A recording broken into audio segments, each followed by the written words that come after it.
This is a battle in the Aggony 1v1 championship. We have JohannesVb versus Carnosaur. Carnosaur being a monstrous mount from the Warhammer tabletop game, Lizardman. Yeah, I am well aware of how that labels me. So here we have the Lombards. Over here we have the kingdom of Charlemagne.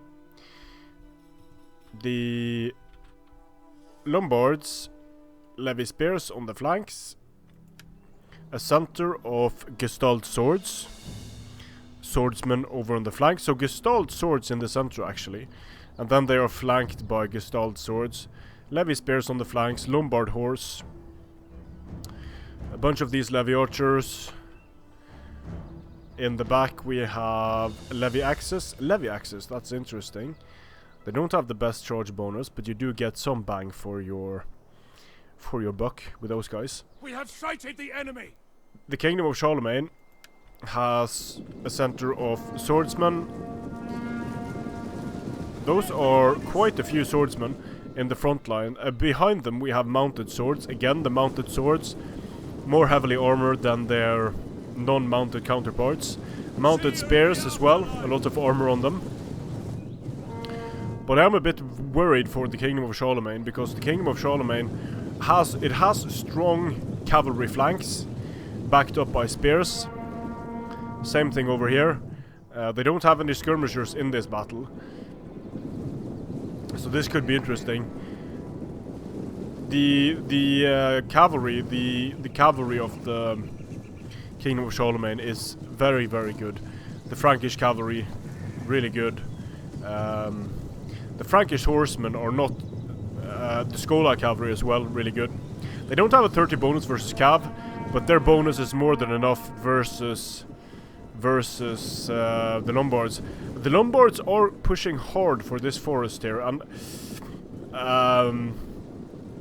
they are leaving quite a few units far behind. That could be a problem, because the kingdom of Charlemagne could go into shield wall and do a quick cav charge, move in with the shield wall. But it seems like, yeah, the units are coming in to support. Lombards pulling back.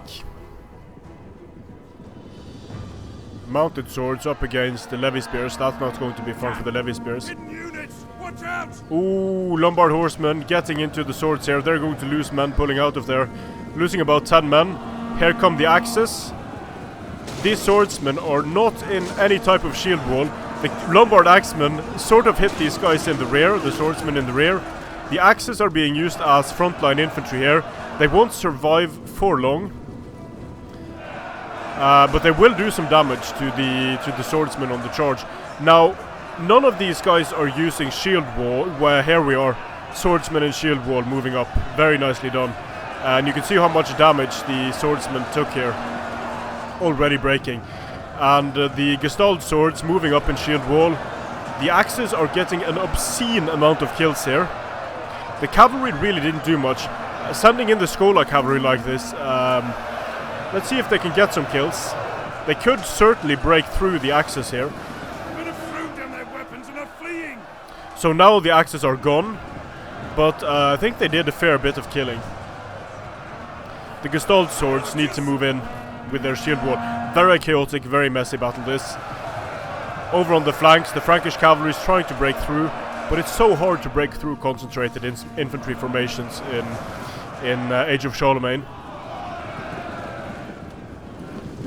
We have Frankish spearmen moving around the flanks. They won't be able to flank the shield wall too well, I think.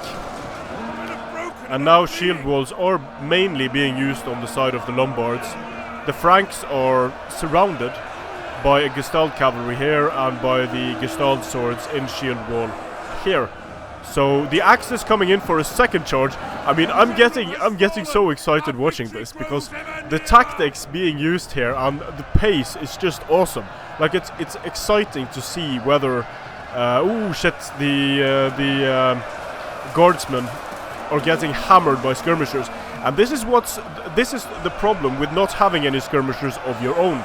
You won't be able to focus on an enemy general like this, and that is hugely important, being able to remove the enemy general from the field. Look at the chain route happening from the Franks here. Nicely done, using flaming ammunition to break the remaining units. And looking at the timer of the battle, I was like, how can this battle be this short? But the Lombards have played extremely well, and using flaming shot now to kill off cavalry, break units. And look at this chain route here. Holy shit! This this is a good battle. Killing the general, the other units losing, using the shield wall. Beautifully done by the Lombards. A short, quick, brutal battle, but a very satisfying one. So a decisive victory. You don't see that too often in tournaments.